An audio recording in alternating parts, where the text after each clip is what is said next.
اسامہ احمد میلا صاحب. جی شکریہ جناب ڈپٹی اسپیکر صاحب. سب سے پہلے تو میں کل اسلام آباد میں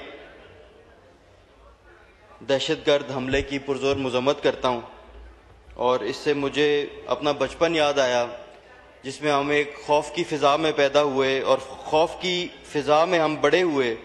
میں نے خود ایچ کالج میں اکراس دا روڈ وٹنس کیا. ہم گراؤنڈ میں کھیل رہے تھے تو نیول وار کالج میں 2 ٹوین دھماکے ہوئے تھے. وہ منظر آج بھی میرے ذہن کے سامنے ہے، اور میں اللہ تعالیٰ سے دعا کرتا ہوں کہ اللہ تعالیٰ فیصلہ سازوں کو ہدایت دے کہ ہم دوبارہ ان حالات میں واپس نہ جائیں. اور میں اس میں ایک اپنی ذاتی رائے بھی دینا چاہتا ہوں کہ جس دن ہمیں ٹانک میں یا لکی میں یا کرم میں یا بنو میں کسی دہشت گردانہ حملے کا اتنا ہی الارم ہو جتنا ہمیں مین لینڈ پنجاب میں یا اسلام آباد کیپٹل ٹیریٹری میں ہوتا ہے، جس دن ہم اپنے پیریفریز کو اس طرح ٹریٹ کرنا شروع ہو جائیں گے جس طرح وہ مین لینڈ پاکستان کو ہم کرتے ہیں، جتنی مذمت اکراس دا بورڈ آج یہاں پہ ہو رہی ہے، یہ تو بہت پہلے، اس دن انشاءاللہ تعالی ہم دہشت گردی کی جنگ بھی جیت جائیں گے. سر میں بہت مختصر بات کرنا چاہتا ہوں آپ کی اجازت سے. سر میں شروع کرتا ہوں اس بات سے کہ یہ جو آئین پاکستان ہے، یہ جو دستور ہے،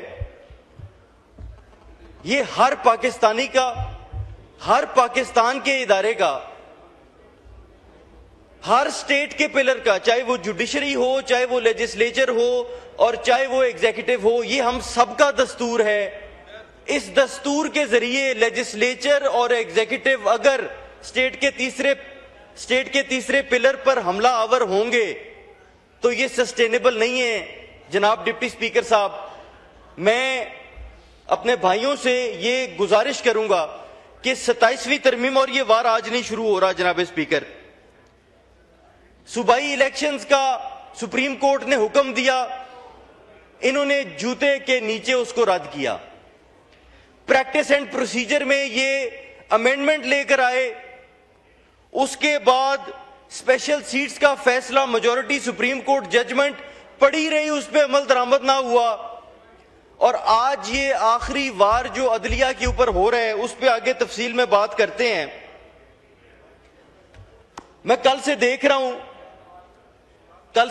ہوں کہ بھائی میری بات محسوس نہ کرے، لیکن ہم ہلکے کی سیاست کرتے ہیں، ہمیں ایک ایک بندے کا پتہ ہے کس نے کتنے ووٹ لیے ہوئے ہیں، ہمیں ایک ایک بندے کا پتہ ہے کون کس طرح اس اسمبلی میں آیا ہوا ہے. میں مختصر یہ کہوں گا کہ اللہ تعالیٰ کا نام لے کے ہر تقریر میں شروع کرتے ہیں. جب 1400 کو 1,40,000 لکھا جا رہا تھا، پتہ نہیں تب آپ کا بینیفٹ تھا، اس وقت آپ کو اللہ تعالیٰ نے یاد آیا. آپ جس کے جتنے کم ووٹ ہیں وہ اتنا زور سے یوں اپنی چھاتی پہ ہاتھ مارتے ہیں، ہمارا مینڈیٹ 2/3 اکثریت. آپ کی 2/3 اکثریت کی یہ اوقات ہے. منسٹر صاحب چلے گئے، منسٹر صاحب آ گئے. سر میں آپ سے ایک دو پوائنٹس پہ کلیریفیکیشن بھی چاہتا ہوں، لیکن آپ کے ضلع میں 2 سیٹوں پہ ری کاؤنٹنگ ہوئی ہے منسٹر صاحب. میں اگر اس کی تفصیل میں جاؤں تو شاید آپ کو بھی شرمندگی ہو. 10,000 ووٹ سے بلال اجاز الیکشن جیتا، اس کی سیٹ پہ ری کاؤنٹنگ ہوئی، 12 سے 14,000 ووٹ مسترد ہو جاتے ہیں، وہ سارے بلال اجاز کے ہوتے ہیں. یہ 2/3 اکثریت کی لیجیٹیمیسی آپ کی، جس کے تھرو آپ اس آئین کو ری رائٹ کر رہے ہیں. خیر، آپ نے کہا آپ سلیکٹیولی دیکھتے ہیں. میں آپ سے یہ گزارش کرتا ہوں، چارٹر آف ڈیموکریسی کی آپ نے بات کی، چارٹر آف ڈیموکریسی آ کے یہاں پہ سامنے رکھیں. اگر آپ اس کو سلیکٹیولی نہ دیکھتے ہو، آپ کو اس میں صرف نظر آتا ہے فیڈرل کانسٹیٹیوشنل کورٹ.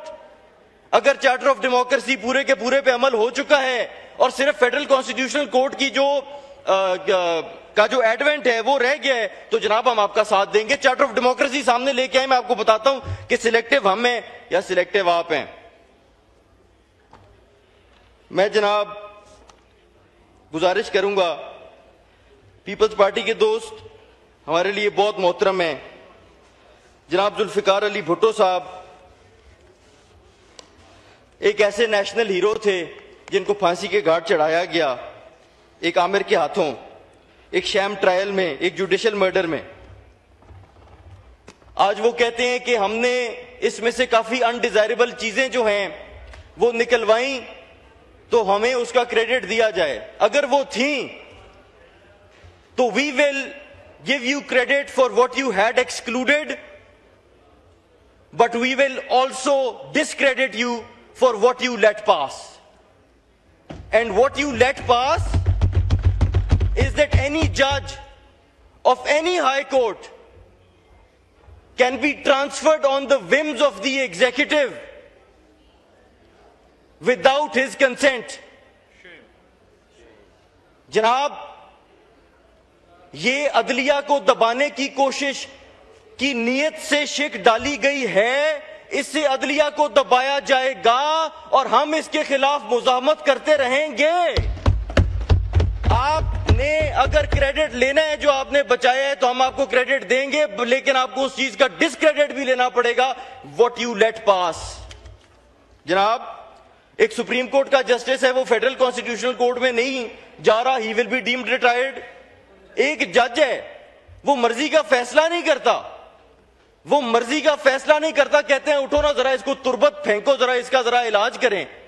آپ کہتے ہیں یہ ہم آپ کہہ رہے ہیں کہ یہ آپ سروس کر رہے ہیں پاکستان کے لوگوں کی, آپ کہہ رہے ہیں کہ یہ آپ پاکستان کے فائدے کے لیے کر رہے ہیں. افسوس ہے اس بیانیے پہ جو آپ بنانے کی کوشش کر رہے ہیں جناب. اور سر, article 239, no court shall have jurisdiction to call in question any amendment to the constitution on any ground whatsoever.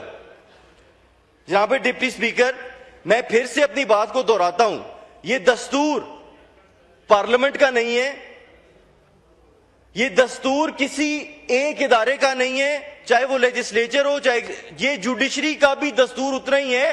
Separation of powers کی میرے بھائی بات کر رہے تھے, بھائی ایک چیز ابھی ہوئی نہیں ہے, آپ پہلے اس کو صبح کوئی آ کے کہہ دیتا ہے جناب کہ جوڈیشری کو ختم کر دیں, آئینی عدالت لے آئیں, جوڈیشری اس کے بارے میں کچھ کر ہی نہیں سکتی. The judiciary is a pillar of the state. اور کیا ابھی آپ ڈنڈے کے زور پہ یہ ترامیم پاس تو کروا لیں گے, لیکن جب وہاں سے بیک لیش آئے گا تو کیا آپ اس کے لیے تیار ہیں؟ کیونکہ منسٹر صاحب, جناب ڈپٹی اسپیکر صاحب, ڈیموکریسی نے اور عوام کی رائے نے پاکستان کی تاریخ میں ہمیشہ پریویل کیا ہے, اور ہم انشاءاللہ اس دن تک مزاحمت کریں گے جس دن تک, اور وہ دن دور بھی نہیں ہے, دور بھی ہے تو کوئی بات نہیں, ہم خون بھی دیں گے, ہم نے گھر توڑوائے ہیں, پرچے ہیں, ہمیں ان چیزوں سے اب فرق ہی نہیں پڑتا. اب جب ڈیموکریسی اس ملک میں پریویل کرے گی انشاءاللہ تعالی, اور اس دن جو آپ نے یہ شکیں رکھی ہیں کہ 2/3 کے بغیر نہیں کیا جا سکتا, جناب 3/4 سے آپ کی ترمیموں کو ہم اپنا ریورس کریں گے انشاءاللہ تعالی. جناب آرٹیکل 243, آرٹیکل 243, سر ہم نے بہت سراہا اپنی پاک افواج کو, انڈیا کی امپیریلسٹ ایجنڈا کے خلاف جو انہوں نے پاکستان کی عزت کو پوری دنیا میں منایا, اپنی قابلیت کو منایا. پاکستان کی تاریخ میں کوئی اور پاکستان کے قانون میں کوئی ٹرانسپیرنٹ طریقہ موجود نہیں ہے. اب جب آپ اس کو آئین میں لکھ رہے ہیں اور اس کو انپریسیڈنٹڈ امیونٹی دے رہے ہیں, تو میری آپ سے گزارش ہوگی کہ ان کی اپوائنٹمنٹ کا کوئی ایسا طریقہ ہو کہ یہ صرف زور بازو پہ نہ لیے جائیں. کیونکہ میں تو سر, میرے آخری 30 سیکنڈز ہیں, کیونکہ میں صرف اتنی سی بات کروں گا اس پہ. سر آخر میں جو بات ہے مذاکرات کی, میری اللہ تعالیٰ سے دعا ہے کہ جو پولرائزیشن کا ماحول پاکستان کے اندر ہے, اللہ تعالیٰ ہمیں اس سے باہر نکالے, اللہ تعالیٰ ہمیں توفیق دے سویلین سپریمیسی کے لیے ایک دوسرے کے ساتھ مل بیٹھنے کا, کیونکہ آپ صاحب ہمارے بھائی ہیں, ہمیں پرائیویٹلی بھی آپ ملتے ہیں. میں دعا گو ہوں, اور آخر میں صرف اتنی بات کروں گا کہ محمود خان چکزئی صاحب نے آج جو بات کی ہے کہ آپ سویلین سپریمیسی کا ہمارے ساتھ بات کر لیں کہ ہم اس پہ بات کریں گے. عمران خان کے سائن میں کروا کے لے کے آؤں گا, وہاں پہ بات ہی ختم ہو جاتی ہے. اس سے آگے بحث کی ضرورت ہی نہیں ہے. شکریہ جی, وائنڈ اپ کر لیں سر. آپ کی اتنا ٹائم دیا آپ کو. سر آپ کی بہت بہت مہربانی. سر جو کلوز, سر غصہ نہ کریں سر. سر کلوز 21 میں, آرٹیکل 21 میں جو فیڈرل کانسٹیٹیوشنل کورٹ کا پہلا چیف جسٹس ہے, جب جے سی پی میں آپ کی اکثریت ہے, جب جے سی پی میں آپ کی اکثریت ہے, تو پہلا فیڈرل کانسٹیٹیوشنل کورٹ کا چیف جسٹس جو ہے وہ پرائم منسٹر آربیٹریریلی کیوں اپوائنٹ کرے گا؟ یہ غلط ہے. ٹھیک ہے, شکریہ شکریہ.